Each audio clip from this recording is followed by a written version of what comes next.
제목이 나는 아이입니다. 동일한 주제로 세 번째 설교입니다. 아마 같은 주제로 이렇게 반복적으로 설교하는 일이 그렇게 흔하지는 않습니다. 그럼 제가 왜 또 동일한 주제를 가지고 또 말씀을 선포하려고 할까요? 이유는 아주 간단해요. 그 아이가 또 등장했기 때문입니다. 2013년에 제가 설교하고 또 2014년에도 설교하고 이제 11년 만인 2025년에 오늘 또 설교합니다. 설교하는 주된 이유는 그 아이가 또 보이기 시작했기 때문입니다. 다시 등장했다는 건 두 가지 의미예요. 첫 번째로는 그 사람에게 또 이 아이가 등장했다는 의미인 거죠. 그러니까 예전에 등장했던 어른아이, 성인아이가 또 동일한 성도에게 등장했다는 의미입니다. 두 번째로는 그 사람은 아니지만 다른 사람을 통해서 똑같은 아이가 또 등장했다는 의미이기도 합니다. 예전에 우리 공동체에 출몰했던 그 아이가 다시 우리 공동체에 또 가정에 출몰했다는 그런 의미이기도 합니다. 이 아이를 우리는 보통 성인 아이라고 부릅니다. 우리는 성인 아이라고 해서 이렇게 좋게 표현해서 부르잖아요. 성인 아이. 되게 이렇게 좀 좋은 의미처럼 보이잖아요. 그리고 이 단어를 들으면 되게 착한 아이일 것이다 라고 생각할 수도 있어요. 근데 이 성인 아이는 전혀 착한 아이가 아닙니다. 겉은 어른인데 보이는 모습은 성인인데 행동하고 말하는 것은 여전히 어른이 되지 못한 아이입니다. 문제는 이 아이가 생각보다는 난폭하다는 거예요. 흉악스럽기도 하고 무섭고 그리고 소름 끼치기도 합니다. 때론 이 아이는 칼로 부모를 찌르기도 하고 불을 지르기도 하고 가구를 다 부수기도 합니다. 때로 이 아이는 쉬지 않고 욕을 하기도 하고 때로는 죄책감 없이 나쁜 짓을 하기도 합니다. 아무렇지 않게 악한 일을 한다는 거예요. 우리는 주로 아이라는 이렇게 단어를 들으면 착하고 귀엽고 뭐 이렇게 연상이 되잖아요. 그런데 우리 안에 있는 어른아이, 그러니까 어른들 속에 있는 아이, 성인 아이는 귀엽거나 착하지 않다는 거예요. 이 아이는 무서운 아이이고 파괴적인 아이입니다. 생각보다 많은 일을 엉망으로 망칠 수 있는 아이이기도 하고요. 그리고 쓸모없게 만드는 존재이기도 해요. 많은 일들을 이 아이가 등장하면 쓸모없게 만들어요. 그러니까 어머니 아버지의 수고도 쓸모없게 만들어버리고 교회 목회자들의 수고도 쓸모없게 만들어버리고 이 아이는 등장해서 주변에 있는 가치 있는 것들을 가차없이 잘 파괴하는 아이입니다. 제가 두 번에 걸쳐 오늘 세 번째 설교라 그랬죠. 두 번에 걸쳐서 소개한 성인 아이가 여러 종류가 있어요. 분노하는 아이, 화내는 아이죠. 기다리지 못하는 아이, 인내심이 없는 아이, 상처받은 아이, 그리고 핑계하는 아이, 그리고 자기 감정을 통제하지 못하는 아이. 여러분, 이 성인 아이가 이 정도 종류만 있으면 나름 우리가 좀 잘 극복하고 살아갈 수 있을 텐데 문제는 그 외에도 성인 아이가 너무 많다는 거예요. 미숙한 아이, 자기 중심적인 아이, 조종하고 통제하려는 아이, 거짓말하는 아이, 중독에 빠진 아이, 몸이 아픈 아이, 의존하는 아이, 인정받고 싶어 하는 아이. 열등감에 빠진 아이, 폭력적인 아이, 자기를 학대하는 아이 등 수많은 성인 아이가 여전히 우리 공동체 안에도 있고 여전히 내 안에도 있습니다. 요즘은 정말 좋은 정보들을 쉽게 접할 수 있어요.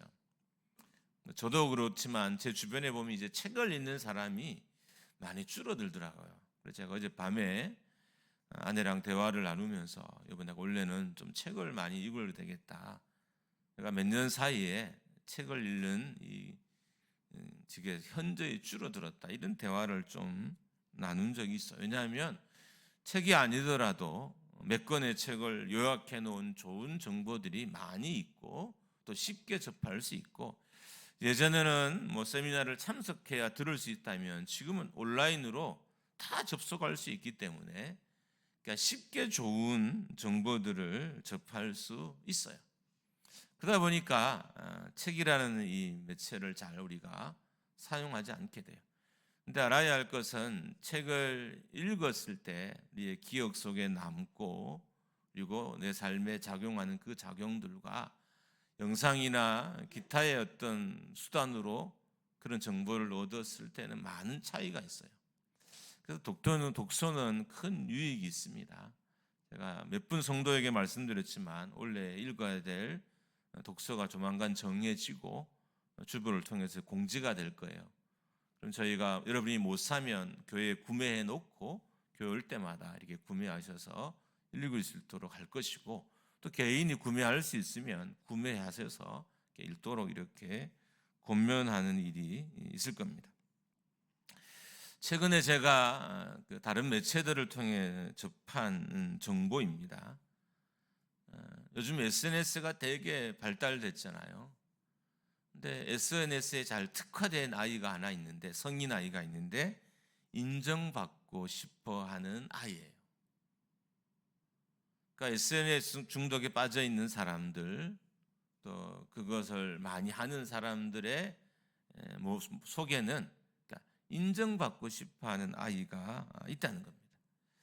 근데 가만히 보면 사람들은 누구나 다 인정받고 싶어 해요.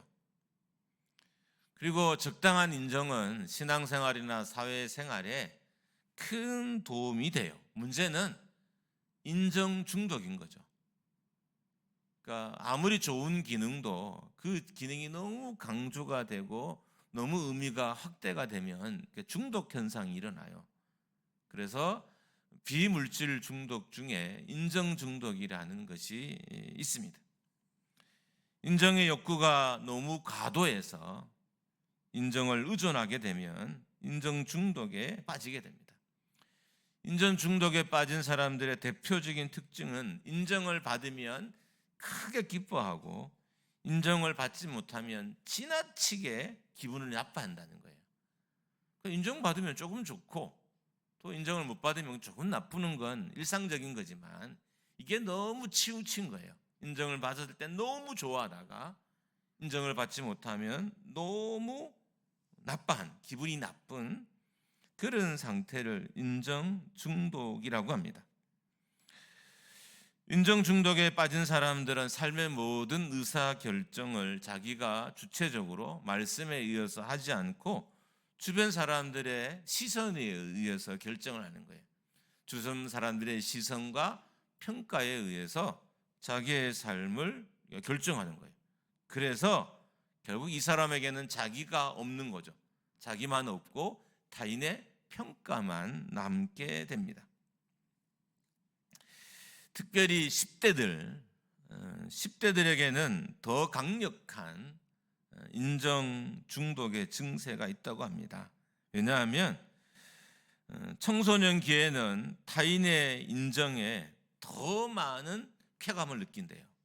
그러니까 타인에게 인정을 받았을 때 더 많은 이렇게 호르몬이 분비가 되는 거예요. 10대들에게는. 그래서 10대들이 특별히 중독에 잘 빠지는 이유인 거예요. 그러니까 과하게 분배되는, 나이가 들면 그 인정을 받아도 그 쾌감이 크지 않아요. 근데 10대들은 이 쾌감이 엄청 커요. 그래서 작게 칭찬해주고 작게 격려해주는 것을 큰 의미로 받아들이고 호르몬도 크게 반응하기 때문에 이게 잘못된 방향으로 나가면 10대들이 중독 증상에 중독에 많이 빠지게 되는 겁니다. 문제가 있어요. 그러면 칭찬이 마냥 좋느냐? 그렇지 않다는 거예요. 지나친 칭찬은 오히려 사람들을 불안하게 만들어요. 우리는 이렇게 생각하잖아요. 칭찬을 많이 받으면 좋으니까 칭찬을 많이 해줘라 이렇게 하잖아요. 근데 근거가 없는 칭찬, 지나친 칭찬, 과대 포장한 칭찬은 오히려 칭찬을 듣는 사람들을 더 불안하게 만든다는 거예요. 그리고 이상하지 않나요? 사람이 칭찬을 들으면 안정적이 되어야 되는데 그렇지 않다는 겁니다. 그래서 교회 안에서 지나치게 칭찬하는 것도 문제일 수가 있고 지나치게 칭찬을 받으려고 하는 것도 문제일 수 있습니다. 근거 없는 칭찬, 지나친 칭찬은 자녀들이나 성도들을 인정 중독에 빠지게 해요. 그래서 그 다음부터는 인정해주면 열심히 일을 하고 인정하지 않으면 일을 내팽개치고 인정해주면 막 행복해하고 인정받지 못하면 불행하게 할 수 있다는 거예요. 그래서 우리가 칭찬을 하되 근거가 있고 행복해하는 칭찬을 하되 이 근거가 없는 지나친 과대 칭찬은 정말 조심하고 주의해야 돼요. 여러분 부모들이 자녀들을 막 칭찬하고 키웠잖아요. 근데 애들이 좀 이상해요. 키우고 나니까 막 다 잘한다 그랬는데 그게 잘못된 거였어요. 그래서 칭찬도 조심해야 된다. 자, 그러면 솔직히 저도 약간 칭찬받으면 되게 행복하거든요. 저에게도 보면 없잖아. 칭찬 중독 현상이 조금은 있어요. 과하진 않지만 조금은 있어요. 그래서 칭찬을 받으면 더 하려고 하고 심지어 어떤 일은 칭찬받기 위해서 계속 하는 것도 있고 뭐 등등. 저에게도 약간 증세가 있고 우리 성도들에게도 증상이 있고 또 요즘 그런 성인 아이가 막 여러분에게 등장하고 있다고 우리 그랬잖아요. 그러면 당연히 지금 우리의 인정 중독은 저나 여러분이 해결해야 될 문제인 거예요. 어떻게 해결해야 될까요? 첫 번째로는 사랑하고 존중하는 거예요. 되게 이상하죠? 성경에는 성인아이, 어린아이를 극복하는 방법이 이미 기록되어져 있어요. 13절입니다. 그런즉 믿음, 소망, 사랑 이 세 가지는 항상 있을 것인데 그 중에 제일은 사랑이라. 그러니까 인정 중독은 자신이 타인의 평가 대상으로 보기 때문에 자신을 인정 중독에 빠지게 되는 거예요. 그렇기 때문에 상대방을 사랑하고 상대방을 존중하게 되면 인정 중독에서 벗어나게 되는 겁니다. 제가 이 자료를 이렇게 보다가 깜짝 놀란 게 하나 있어요. 여러분도 듣거나 보셨을 수 있을 텐데 우리가 청년들이 이렇게 취업할 때 면접을 보잖아요. 어떤 사람이 면접을 잘 볼까? 그러니까 면접관을 존중하는 사람, 사랑하는 사람이 면접을 잘 본다는 거예요. 그러니까 면접관에게 잘 보이려고 하는 사람, 내가 잘 보여서 내가 시험에 꼭 합격해야지, 면접에 합격해야지 라고 여기는 사람들보다 오히려 면접관을 존중하는 사람, 저 사람이 저렇게 열심히 해서 저 자리에서 면접을 보는 자리에 있네, 나도 열심히 일을 해서 뭐 저런 자리 나도 가야지라고 면접관을 존경하고 존중하고 사랑하는 사람이 면접을 훨씬 더 잘 본다는 거예요. 인정받으려고 하면 관계가 깨어지지만 사랑하고 존중하면 건강한 관계가 형성되는 것입니다. 그러니까 인정 중독의 해결 방법은 내가 내 주변의 사람들에게 칭찬받으려고 하는 게 아니라 그들을 사랑하고 그들을 존중하는 거예요.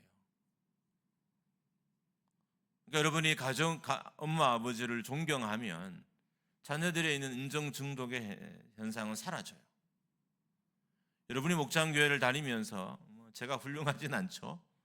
그렇지만 어떻든 이 교회 리더로 있으니까 저를 존중하고 사랑하면 여러분에게 있는 영적인 인정 중독의 증세도 사라지는 거예요.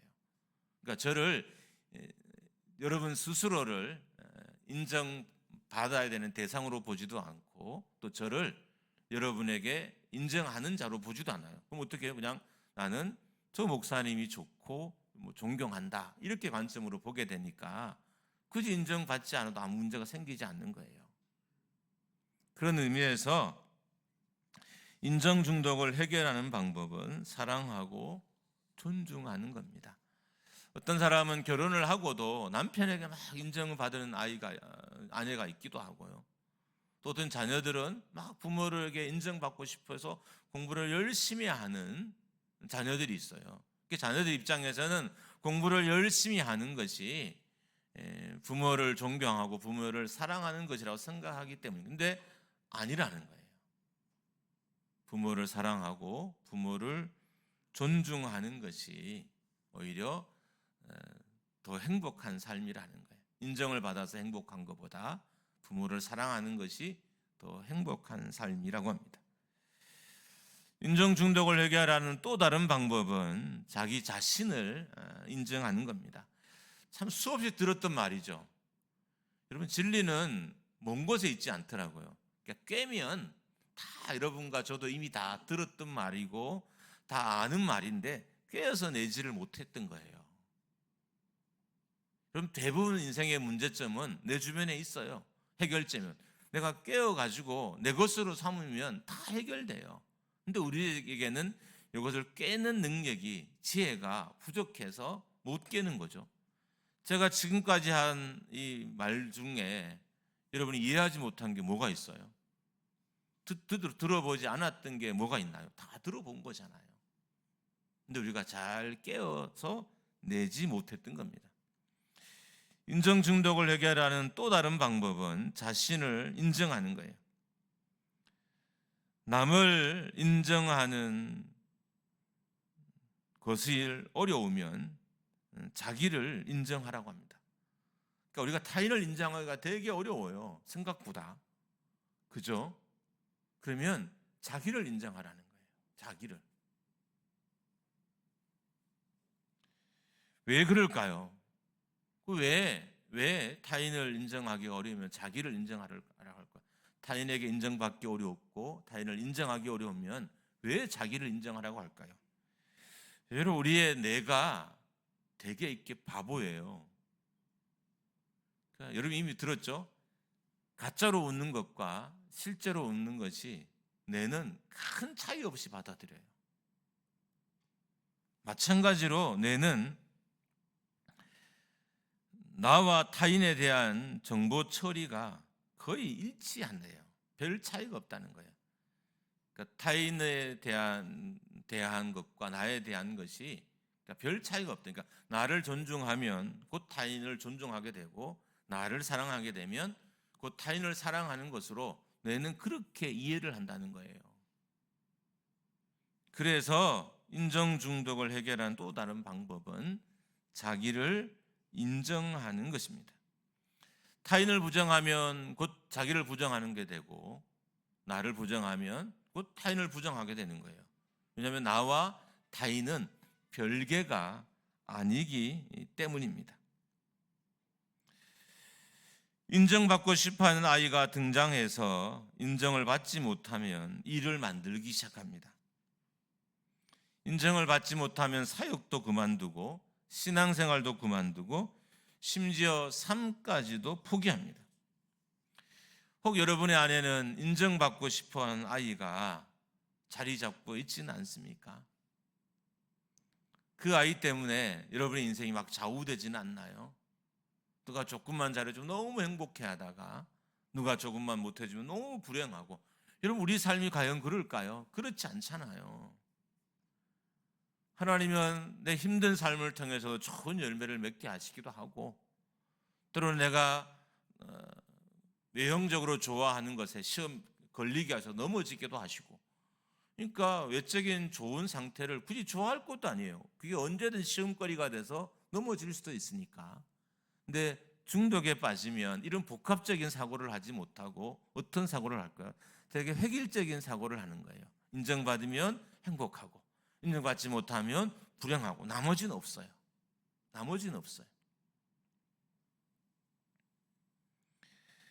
인정받고 싶어하는 아이를 그냥 두면 인생의 행복이 사라집니다. 끊임없이 비교하고 누군가를 비난하는 삶을 살게 되고요. 결국 주변 사람들까지도 불행한 감정에 휩싸이게 돼요. 여러분, 인정이 우리의 사역의 중심이 돼서는 안 되잖아요. 우리가 하나님을 기뻐서 열심히 하나님을 예배하는 것과 하나님께 합격점을 받기 위해서 예배하는 건 차이가 있어요. 내가 누군가를 사랑하고 좋아하는 것과 그 사람에게 칭찬받기 위해서 그 사람과를 좋아하는 건 완전히 다른 거예요. 그러니까 그래서 인정받는 건 가벼운 인정들은 긍정적이고 되게 좋은 효과를 가져오지만, 지나치게 인정을 의존하는 것, 중독 중세가 있는 규모는 우리의 삶을, 우리의 신앙을 많이 해치게 한다는 것입니다. 오늘 본문을 보면 사도 바울은 어린아이처럼 말하고 깨닫고 생각하는 걸 버렸다 그랬어요. 그러니까 버렸으니까 어른이 된 거예요. 장성한 후에는 아이의 일들을 버려야 돼요. 그러니까 영적으로 성숙한 사람이 되려면 어린아이의 속성을 우리가 버려야 되는 거예요. 근데 나이가 들고 이미 어른이 되었음에도 불구하고 여전히 우리 안에 어린아이의 속성이 그대로 남아있고, 이 아이를 활동하도록 우리가 방치하고 있다는 거예요. 여러분, 오늘 설교는 막 자세히 들으면 설교 같기도 하고 아닌 것 같기도 하고 하잖아요. 어떤 말씀으로 마무리는 짓겠지만 여러분 좀 고민해 보시라고, 좀 생각해 보시라고 제가 어떤 나름 전공을 살려서 말씀을 좀 이렇게 준비해 봤어요. 그러니까 사도 바울이 버렸다는 것은 어떤 의미냐 하면 완전히 쓸모없게 만들었다는 거예요. 그러니까 옛 일들, 어린아이의 일들을, 신앙이 없었을 때 일들을, 자기 속에 있었던 모든 일들을 완전히 가치없게, 쓸모없게, 좀 더 심하게 하면 다 박살내서 사라지게 했다는 거예요. 그런데 더 이상 이 어린아이가 자기를 괴롭히지 않는 거예요. 어린아이의 일들로 인해서, 어린아이 같은 성품으로 인해서 자기의 사역이나 삶이 괴롭지 않은 거예요.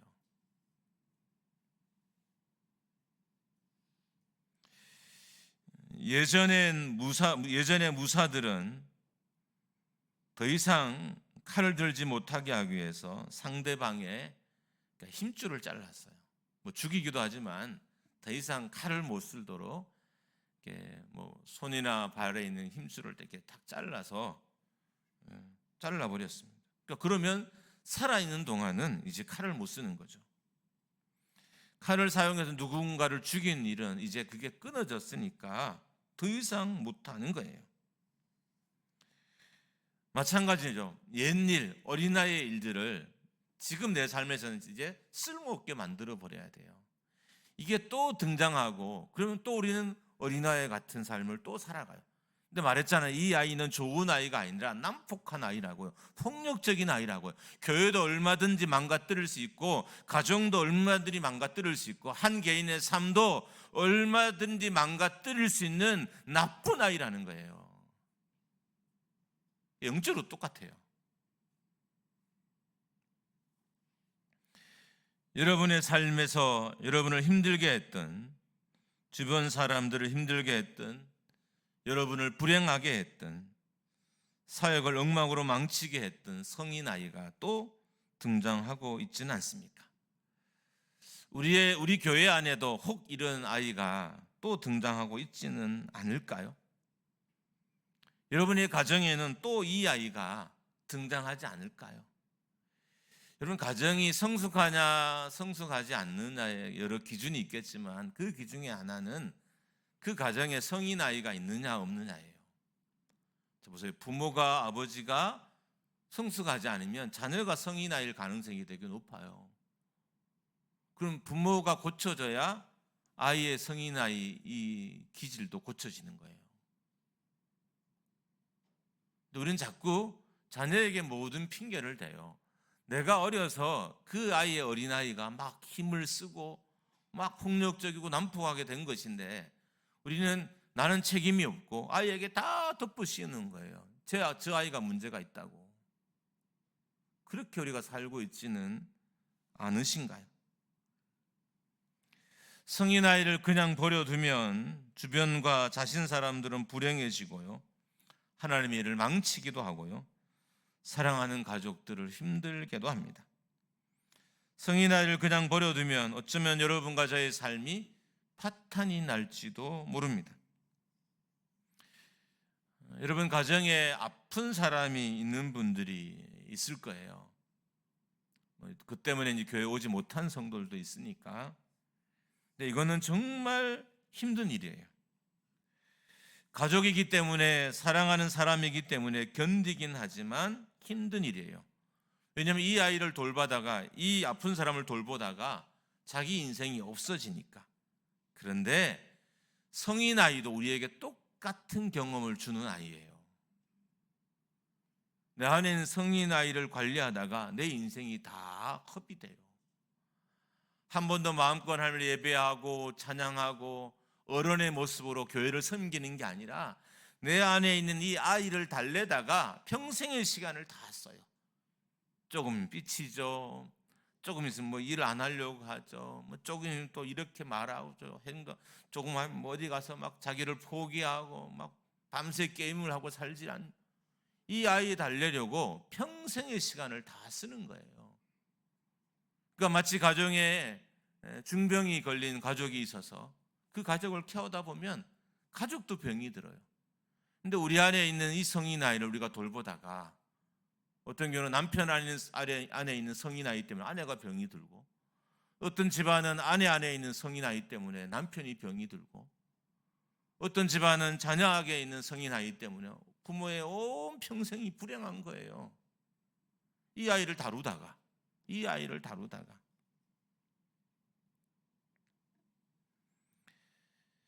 이 아이를 극복하지 못하면 평생 말도 되지 않은 일에 아무것도 아닌 일에 휩싸여서 시간을 낭비하고 인생을 낭비하고 열정을 낭비하게 됩니다. 낭비하는 정도가 아니라 완전히 망치게 됩니다. 지금 여러분의 삶에 성숙하지 않은 아이가 또 등장하고 있지는 않습니까? 지금 여러분의 삶에 이전에 경험하지 못했던 또 다른 성인 아이가 등장하지 않고 있나요? 여러분 내 안에 성인 아이가 하나 있어요. 근데 요놈이 되게 독특한 게 얘를 방치하잖아요. 또 하나를 또 만들어요. 또 그대로 방치하잖아요. 또 한 놈이라고 죄송합니다. 또 한 놈을 또 만들어요. 이제 어감을 좀 세게 해야 여러분이 잘 알아들으니까 또 이제 3명의 성인 아이가 있잖아요. 이 3명의 성인 아이는 또 한 놈을 또 만들어요. 더 나쁜 놈이니까 이거는 새끼죠, 새끼. 그래서 처음에는 성인 아이가 하나였는데 나중에 둘이 되고 셋이 돼요. 엉망이 되는 거죠. 귀신 들은 것과 똑같습니다. 귀신이 하나가 들면 그리고 2개 들었을 때와 3개 들었을 때 그 사람의 삶과 정신 상태가 달라요. 그러니까 복합적으로 귀신 든 사람을 봤는데 이거는 장난이 아니에요. 다 파괴되어 있어요. 다. 모든 게 완벽하게 파괴되어 있어요. 성인 아이는 가치 있는 일을 할 수가 없습니다. 성인 아이는 성숙한 일을 할 수도 없습니다. 성인 아이는 거룩한 일도 할 수 없습니다. 교회는 나이 많은 어른이 아니라 성숙한 어른이 필요합니다. 자기 삶에 있는 성인 아이를 극복한 성숙한 어른들. 자기 내면 속에서 날마다 자신의 감정과 신앙을 흔들어 놓는 성인 나이를 극복한 어른들이 교회에는 필요합니다. 만약에 여러분과 제가 이 성인 나이를 극복하지 못하면 평생 나쁜 아이와 살아야 돼요. 얼마나 불행해요. 이 나쁜 아이 때문에 사랑하는 아내와 남편과의 관계도 엉망이 돼요. 이 나쁜 아이 때문에 성도들과의 관계도 엉망이 되고요. 이 나쁜 아이 때문에 자녀들과의 관계도 엉망이 되는 거예요.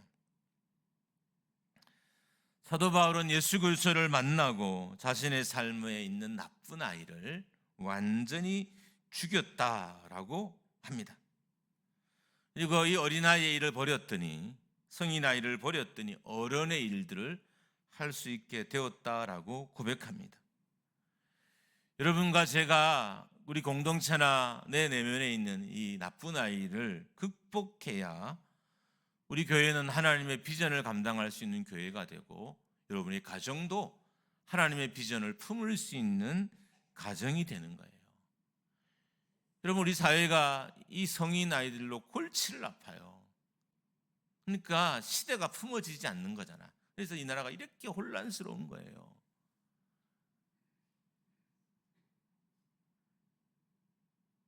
이 민족의 혼란의 중심에는 성숙하지 못한 어린아이들이 정치인들이나 사회 지도자 속에 다 자리 잡고 있어요.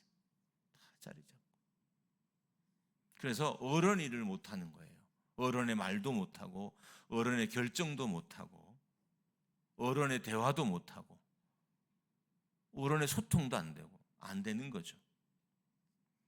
사도 바울이 왜 이렇게 거룩한 일을, 멋진 일을 감당할 수 있었을까? 그가 예수를 믿고 난 이후에 어린아이의 일들을 버렸기 때문이죠. 표현에 의하면 죽였기 때문인 거예요. 어린아이의 목숨을 끊어버렸어요.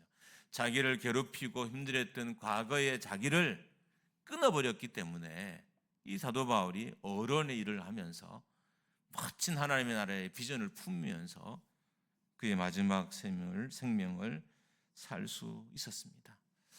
우리 목장교회에 성숙한 어른이 많아지기를 주님의 이름으로 축복합니다. 할렐루야. 여러분 안에 있는 어린아이와 싸우십시오. 그놈은 되게 나쁘다고 말씀드렸죠. 아주 나쁜 놈이에요. 싸우셔야 돼요. 80이 돼서요, 어린아이가 그대로 있는 분들이 많아요. 90이 되어도 어린아이가 그대로 있어요. 심지어 더 늘어요. 나이가 든다는 건 되게 힘든 건데 이 아이가 더 느니까 더 힘들어요. 분명히 70대까지는 어린아이가 한 명인데 80이 되니까 둘 되고 90이 되니까 셋이 된 거예요. 그러니까 도대체 인생이 불행하고 막 다 힘든 거예요. 그러니까 그분이 움직이면 집안이 난리가 나요. 자녀들이 막 고통스럽고 힘들어요. 막. 왜요?